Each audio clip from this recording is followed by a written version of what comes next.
Kinumpirma ng aktres at singer na si Ice Seguera ang pagpanaw ng kanyang ina na si Mami Karing.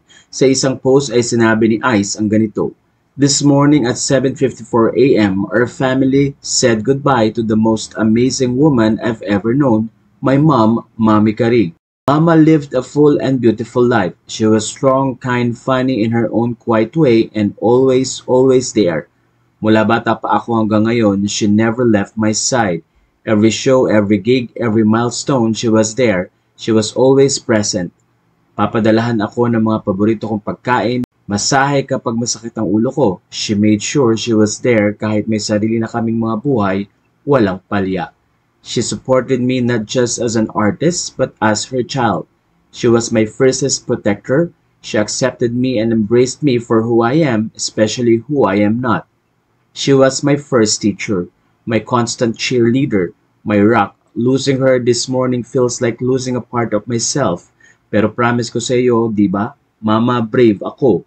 Ikaw ang nagturo sa akin kung paano maging matatag sa harap ng mga sakit na binabato ng buhay. I won't fail you, promise ko yun. She is survived by me and my brother, Juan Carlos Miguel. We will be sharing details of her wake later today. Right now, I just want to ask for your prayers and your love for our family and most of all for my beloved mama. Salamat po sa lahat ng nakasama namin sa buhay. Salamat sa lahat ng pagmamahal at tinuturing din siyang nanay.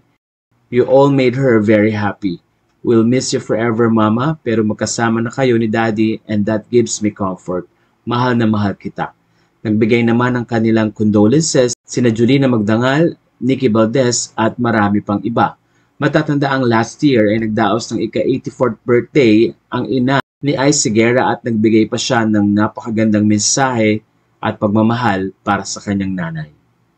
"My dearest Mama, kaya mataas ang standard ko sa babae kasi ikaw ang unang babaeng minahal ko. Maraming salamat sa pagmamahal at pag-aalaga mula noon at kahit ngayong 40 na ako, hindi yun nagbabago. Pinagdarasal ko na sana yung health mo manatiling maganda at malakas kasi gusto namin na matagal pa tayong magkasama. Tsaka para magawa mo pa rin yung mga gusto mong gawin, lalo na ang pagsayaw. Mahal na mahal kita, Mama ko. Thank you so much. Thank you sa lahat. Happy 83rd birthday, Mama. See you later. Kain tayo ng masarap. Love, Ice."